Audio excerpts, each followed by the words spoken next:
ನಮಸ್ತೆ, ನನ್ನ ಹೆಸರು ಆಶಾ ನೂಜಿ. ರಾಮಸಾಂಗತ್ಯ ಎಂಬ ಕಾವ್ಯ ಸಂಕಲನದಿಂದ ಸುಂದರಕಾಂಡವನ್ನು ನಾನು ಜಾನಪದ ಶೈಲಿಯಲ್ಲಿ ಪ್ರಸ್ತುತಪಡಿಸುವೆ. ರಚನೆ ಇಂದಿರಾ ಜಾನಕಿ ಎಸ್ ಶರ್ಮ. ಮುಂದುವರಿದ ಭಾಗ. ಶತ್ರು ಮರ್ದನ ಮಾಡೇ ಕಾಕುತ್ಸನನು ಬೇಗ ಕರೆದು ತಾರೆನ್ನಲು ಸೀತೆ. ಪವನ ಪುತ್ರನು ಪೇಳ್ದ ರಘುವಾರ ಬರಲೀಗ ಸೈನ್ಯವನ್ನೊಡಗೂಡಿಕೊಳ್ಳುತ್ತೆ. ಸಿದ್ಧನಾದನು ಮುಖ್ಯ ಪ್ರಾಣನು ಮರಳಲು ಪರ್ವತ ಶಿಖರವನ್ನೇರಿ. ರಾಮ ದರ್ಶನಕ್ಕಾಗಿ ಉತ್ಸುಕನಾಗುತ್ತ ಹಾರಿದ ಕಾಲ್ಗಳನ್ನೂರಿ ಮತ್ತೊಮ್ಮೆ ಸಾಗರೋಲ್ಲಂಘನಗೈದನು ದಕ್ಷಿಣದಿಂದುತ್ತರಕ್ಕೆ. ಪದಘಾತಗೊಳಗಾದ ಬೆಟ್ಟವು ಕುಸಿಯಿತು ಕೆಳಮಟ್ಟದೊಳು ಪಾತಾಳಕ್ಕೆ. ಅಂತರಿಕ್ಷಕ್ಕೆ ಹಾರಿ ಮೇಘರಾಶಿಯ ಸೀಳಿ ನುಗ್ಗಿದ ನಾರಾವದಿಂದ ಗಿರಿಮಹೇಂದ್ರನ ಮತ್ತು ಮೈನಾಕವನ್ನು ತಟ್ಟಿ ಆಕಾಶದಲ್ಲಿ ತೂರಿ ಬಂದ. ಸೀತೆಯನ್ನರಸುವ ಕಾರ್ಯದೊಳ್ವಶವನ್ನು ಹೊಂದಿ ಬಂದಿಹ ಹನುಮಂತ.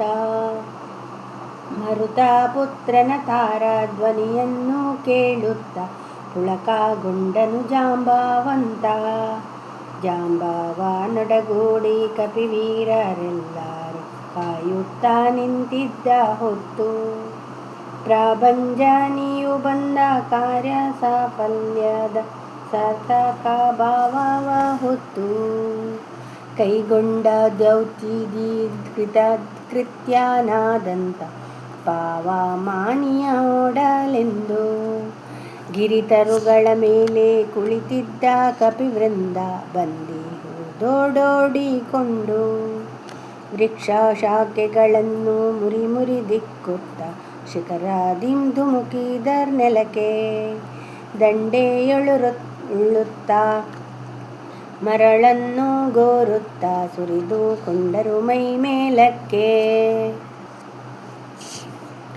100 ಯೋಜನವುಳ್ಳ ಕಡಲನ್ನು ಹಾರಿದ ವಜ್ರಕಾಯನ ಮುಂದೆ ಬಂದು ಸ್ಥಾಪಿತರಾದರು ವಾನರ ವೀರರು ವೃತ್ತಾಂತವನ್ನು ಕೇಳಲೆಂದು. ಸೀತಾ ದೃಷ್ಟ ಎಂದ ಹನುಮನ ಸಾಹಸ ಕೇಳುವ ಹುಮ್ಮಸ್ಸಿನಲ್ಲಿ ವಾನರ ಪರಿವೃತನಂಗದ ಕುಳಿತನು ಹೆಬ್ಬಂಡೆಯನ್ನೇರುತ್ತಲ್ಲಿ. ಮೈನಾಕ ಸುರಸೆಯ ಮೆಚ್ಚಿಸುವುದುದ ಕೇಳಿ ಧನ್ಯತೆಯನ್ನು ಹೊಂದಿ ಮನದಿ ನೆರಳನ್ನು ನುಂಗುವ ಸಿಂಹಿಕೆಯನ್ನು ಕೊಂದ ಕಥೆಯಿಂದ ಹಿಗ್ಗಿದರ್ ಮುದದಿ. ಶೃಂಗಾರ ರಾವಣ ನರಮನೆ ಚಿತ್ರಣ ಸಹನೀಯವಾಗದೇ ಇರಲು ಕುಂಭಕರ್ಣನ ನಿದ್ದೆ ವಾನರ ಗಡನಕ್ಕೆ ಕಾರಣವಾಯಿತು ನಗಲು. ಕಂಕೇಲಿ ವನದಲ್ಲಿ ಸೀತೆಯ ಸ್ಥಿತಿಯಿಂದ ಕಂಬನಿ ಸುರಿಸಿದರ್ನೊಂದು ಸಂಭ್ರಮಿಸಿದರೆಲ್ಲ ಲಂಕೆಗೆ ಕಿಚ್ಚಿಟ್ಟ ಸುದ್ದಿಯ ಕೇಳುತ್ತಲಂದು. ರಾಮಂಗೆ ಕೊಡಲೆಂದು ಮೈಥಿಲಿ ನೀಡಿದ ವರಚೂಡಾಮಣಿಯನ್ನು ಕಂಡು ಪುಳಕಿತರಾದರು ಜನನಿಯೇ ದೊರೆತಂತೆ ವಾಲಿ ಪುತ್ರನೇ ಮೊದಲ್ಗೊಂಡು. ಉತ್ಸಾಹದಿಂದೆದ್ದ ಕಪಿಗಳು ಹೊರಟರು ರಾವಣನನ್ನು ಕೊಲ್ಲಲೆಂದು. ತಡೆಯಲು ಜಾಂಬವ ರಾವಣ ಅಣತಿಗಾಗಿ ನಡೆದರು ಕಿಷ್ಕಿಂಧೆಗೆಂದು. ಯುವರಾಜನಂಗದನನು ಮುಂದಕ್ಕೇರಿಸುತ್ತ ಹಾರುತ್ತ ಹೊರಟಿತು ದಂಡು.